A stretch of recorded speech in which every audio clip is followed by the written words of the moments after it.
Hey guys, it's KJ from the KJ Method. I know it's been a while. Nice, beautiful day outside. Decided to come sit outside for the relaunch, essentially, of this channel. We used to do a lot of stuff on YouTube. We got really busy. Now we're coming back bigger, better, and more focused than ever.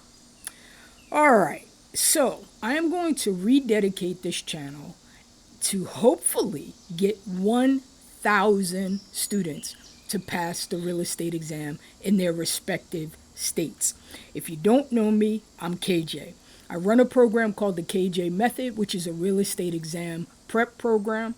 I am also a licensed attorney and licensed pre-licensed instructor, as well as an instructor of instructors. I am here to get you to pass the real estate exam. So no more state-specific content on this channel. The state-specific content will foreclose other people from being able to access the information. And so now it doesn't matter if you're in Jersey, New York, California, Missouri, Georgia, doesn't matter. You are going to be able to utilize the information because we are going to stick to the common law. So each week I'm going to come back. We're going to do a test each week. And during that week, we're going to go over various topics and test questions. I'm actually going to do it in module form. So we're going to start with contracts. Why? Because I love contracts, because it's the most important topic on the real estate exam, besides you guys needing contracts when you're out there as agents. So we're going to start with contracts, and then we're going to move forward from there. We'll do 10 to 15 questions a week. That's not a lot of questions. Why is that? Because I want to make sure you understand the question and not just regurgitate an answer to me. So without further ado, if you're ready, I'm ready. Let's get started and let's go get that real estate license. Question number 1. If there is a breach of contract for the sale of real property, an option available to the non-defaulting party is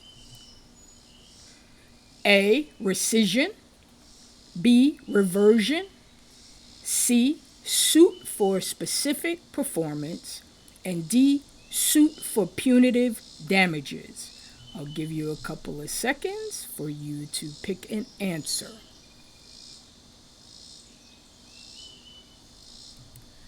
The answer to this one would be suit for specific performance. Now, why is that? What we're saying is the person who did not breach, they're the non-defaulting party, well, they're probably going to want to sue for something, right? Rescission, we know, that can't be the answer. That is a right for you to get out of a contract when there is no breach. It's just a right for you to get out of a contract. Reversion is something that goes to when we talk about estates, so that's not it. You can either sue for specific performance or for punitive damages. So which one would it be? It would be specific performance. And typically, we do not sue and are able to get damages for punitive damages in contract law.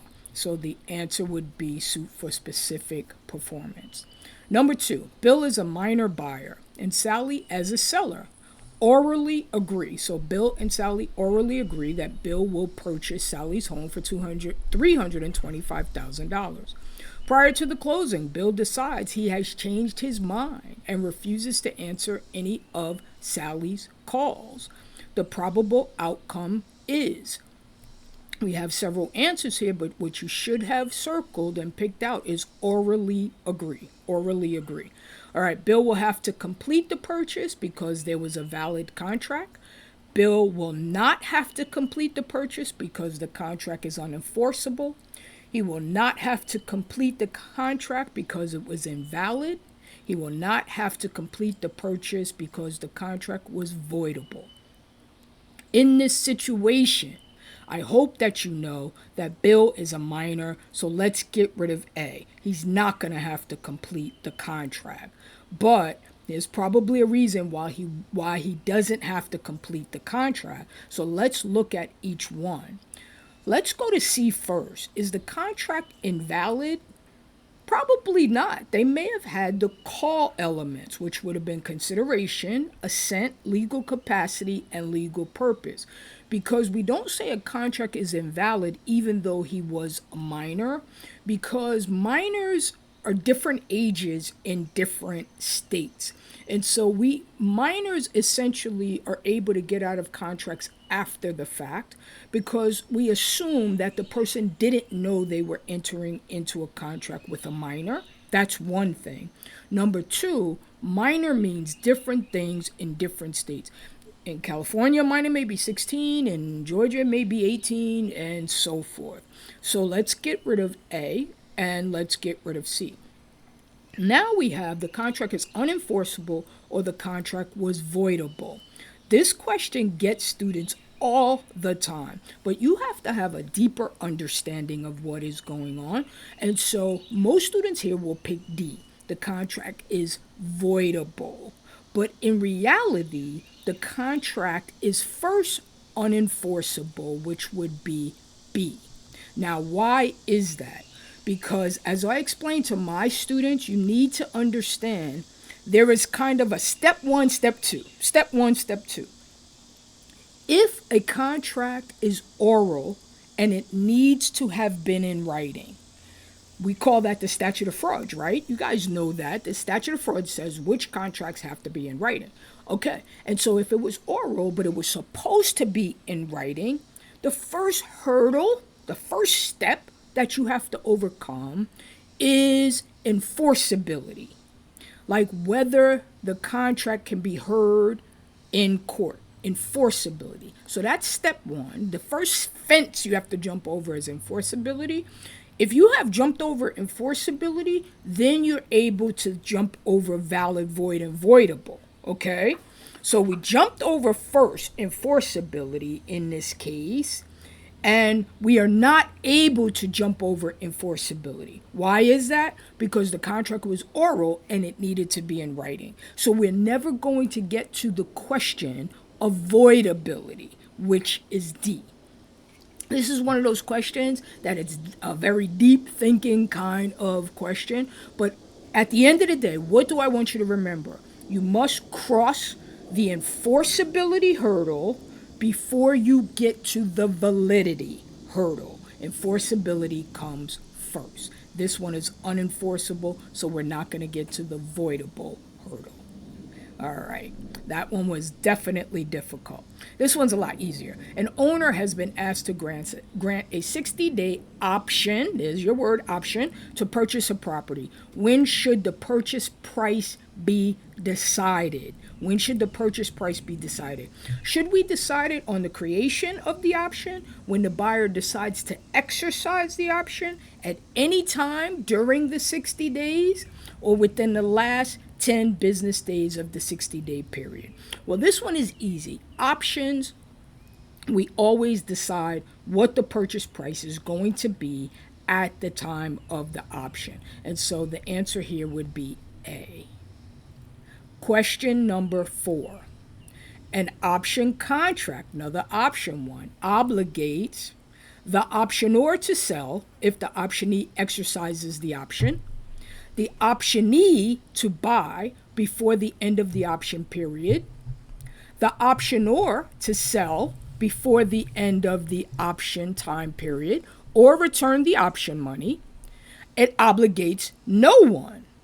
All right, now the key here, I want you to always remember, you don't have to use the words they're using, optionor, optionee. That gets students so confused. Who is the optionor? The optionor is the person who gave the option. OR, or gave the option. And so that is going to be the seller. So you could say the seller is obligated to sell, right? The buyer is obligated to buy. So let's look at it. The seller, A, is obligated to sell if the buyer exercises the option. That is true. I like that answer. The optionee, the buyer, must buy We know option, that's exactly what it means. Option. I got the option to buy or not buy. And so B, no good. You do not have to buy. Let's look at C. That means the seller has to sell before the end of the option time period or return the option money. No, he only has to sell if the optionee exercises the option. So I'm still with A there. And the last one is it obligates no one. It absolutely does. It obligates the seller. And so the correct answer here is A. Number 5, we have an adult buyer who is illiterate, signs a contract to purchase property from a seller. The buyer understands the nature of the contract because the terms were explained orally. Is the contract binding? The things I would want you to circle here, what did you circle? Adult, illiterate, okay? Because so many people think if it's an adult who is illiterate, then they don't have to and can't enter into a binding contract. But is that true? Okay, let's look. Is it binding? Yes, because all adults are considered legally competent. What do you think about that? Anytime you see on this real estate exam, all, never, none of the time, all of the time, it's not going to be a good answer anyway. But if you evaluate it, all adults are legally competent? No. You can have an adult who is not legally competent, such as somebody who is mentally incapacitated, has autism, or something of that nature. So that's not going to be the answer. B, yes, because the buyer understands the terms of the contract. I like that one. Let's hold that one. C, no, because the buyer is illiterate. And therefore, so illiteracy, therefore, means incompetence. It does not, guys. It does not. Incompetence goes to whether a person can understand. And we see clearly here it says that the person can understand. And so they're not incompetent. We cannot make the jump from illiterate to incompetent. Sure, there are probably some people who are illiterate and incompetent, but there are people who are illiterate, meaning they just can't read, but they can understand. So C is not going to be the answer. And then D, no, because a conservator must sign for the buyer. That is not true. As long as the person can understand and they're an adult, then they are going to be able to contract. What did you think about that one? It's all just breaking it down and picking up the context clues that they are trying to give you in each question. A tenant who wishes to transfer all, you see that word all? That's the one I want you to circle. All of their rights and interests in a lease uses which of the following? All of your rights. And what you should know from your vocabulary, that when you see that word transfer of all, it means assignment. That's what you should have in your head, assignment. So we have an assignment, but only if the landlord approves it. We have an assignment if not prohibited by the lease. We have an assumption and the tenant becomes secondarily liable. And we have a sublease. The first thing that you should be able to do is eliminate C and D. This is definitely an assignment because we use the word all. Had we used the word some of their rights, then you would be looking at sublease potentially. So all assignment S sub. All assignment S sub. Okay, so now let's look at A and B. So I get so many students on this to pick A. Yeah, if the landlord approves the assignment, then you can do it. But the correct answer is actually B. And here is the rule relating to assignments. All contracts are assignable unless prohibited by the document. All contracts are assignable unless prohibited by the document. And so here it says it is, if it's not prohibited by the lease, then yes, you can do it. So that's why it is B. All right, let's look at 7 here. We have a licensee who is representing prospective buyers.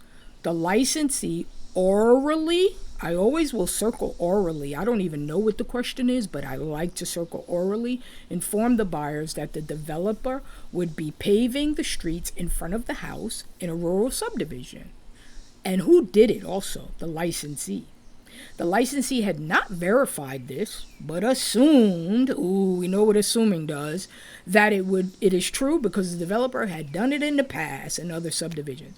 The buyers relied, that's another big word, relied on the licensee's statement in deciding to buy the house. If the contract did not spell out the paving responsibilities, who can be held accountable for the damages? Of course, all of the birds want to be out here squawking and squeaking. Who can be accountable for the damages? Well, there was a lot of information there, but the things I wanted you to pick out is licensee, orally. Now I know oral is not going to be a problem here, but buyer's reliance. So licensee made a statement to a buyer, and the buyer relied on it, and the licensee what? Just assumed. All right. So, A says the developer, because it's developer's responsibility. Let's get rid of that. The developer's not even in here, and there's no responsibility on the developer at all. Let's get rid of that. Let's go to D. It says no one, because there was nothing written. No. Don't forget, we can make things oral, we can make things written. The fact that it wasn't in writing, no, that nothing has anything to do here, and there is going to be someone responsible. All right, so let's look at B and C. So the licensee is responsible. I think you guys can agree. And it says because his unverified statement was, oh my goodness, which one is it? Is this negligent misrepresentation or innocent misrepresentation? This is just vocabulary. Do you know your vocabulary? The answer here is going to be negligent misrepresentation. Why is that? Because here is negligent misrepresentation. It is when someone in the transaction makes a statement and they had a duty to find out the truth. They had a duty to find out the truth. This licensee just went and made the statement and had a duty to find out and did not. I like to call it the lazy agent claim. The lazy agent claim, negligent misrepresentation. Oh, God, guys, I hope these birds are not totally bothering you out here. But we are going to continue. We only have a couple more to do. A listing licensee is preparing an offer for a buyer. The property is listed for $205,000. The buyers want to offer $200,000 and require that the new freestanding stove and refrigerator remain with the property. The licensee prepares the offer, the buyers sign it, and the licensee presents the offer to the seller. The seller accepts the price and will leave the stove, but not leave the refrigerator. The licensee removes the part about the refrigerator staying, and the licensee and his wife initial, sign, and date the document. What is true about this situation? Oh my goodness, that is just a whole big mess of stuff going on. But basically, we are talking about whether this refrigerator is going to stay or not. What is the effect of initialing, signing, and dating the document? What is true about this situation?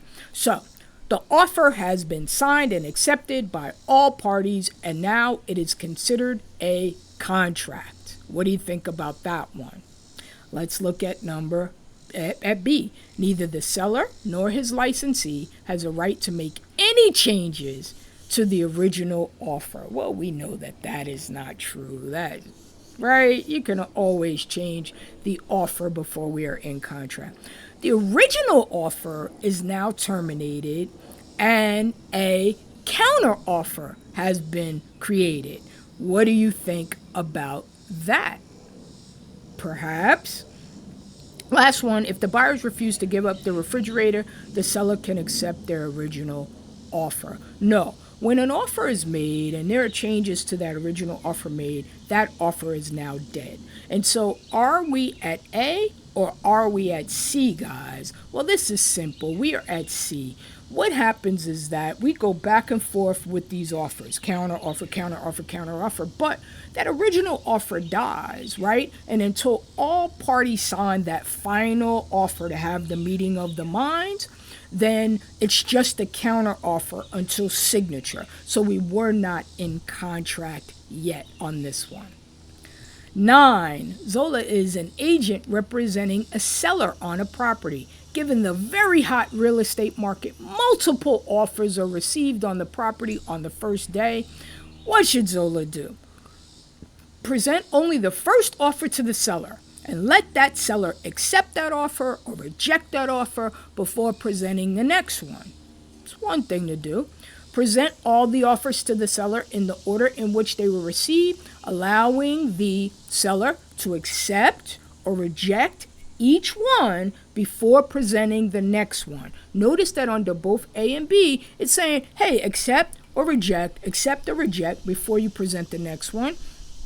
C says present the highest offer first and allow her to accept or reject before moving on to the next one. And then D says present all offers to the seller, giving advice as to each one before the seller accepts or rejects any. Well, D is going to be the correct answer because what we do in this situation is make sure that people have the benefit of knowing all of the information. Notice that A, B, and C said you accepted or rejected. No, we don't want them to do that. Suppose they reject the highest offer first.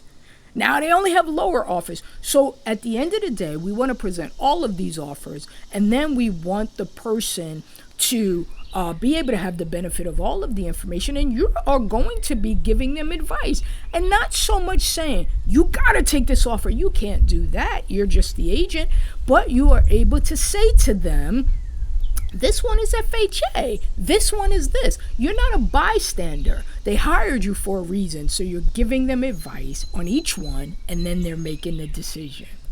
All right, the last one on here is which of the following scenarios would most likely result in a suit for constructive fraud? Constructive fraud. I always say to my students, you can't answer the question until you know what it's asking. So what is constructive fraud anyway? Well, constructive fraud is AKA another term for negligent misrepresentation. And we've already had a negligent misrepresentation question, and because we have, you should already know what it is and what to look for because I just gave you the definition a few slides ago. So a buyer lies about the ability to obtain a large enough loan to purchase the home. A broker mistakenly tells the buyer that the house is 4,000 square feet. The seller intentionally tells the buyer that he fixed the air conditioner. The broker conceals from the buyer that the basement leaks. I just gave you the definition, and I said to you, negligent misrepresentation is when someone in the transaction who had a duty makes a mistake, and the buyer relies on the mistake. Who could have a duty? An agent has a duty to find out, right? And they're not doing it intentionally. They're making a mistake, but there's still a reliance, like they made a mistake. It's the lazy agent. So which one is the lazy agent? It's not A, because it's the buyer that lied. Look at D, the broker concealed. That is fraud. That's intentional. No, we're talking about mistake.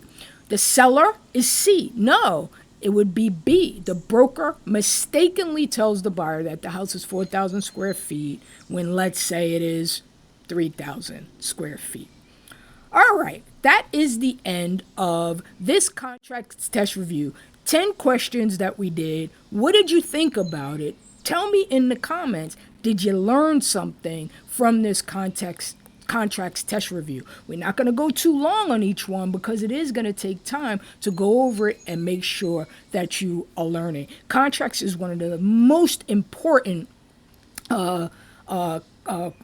topics that you can get a handle on because it is highly tested on your exam and you use it a lot as a real estate agent. So don't forget to like, share, subscribe to this channel if you want to continue to receive the updates and make sure that we're going through all of this. If you want to watch the channel, I'm going to go through at least 50 contracts questions and then continue all the way through so that we can all have that license by the end of this year. See you guys next time.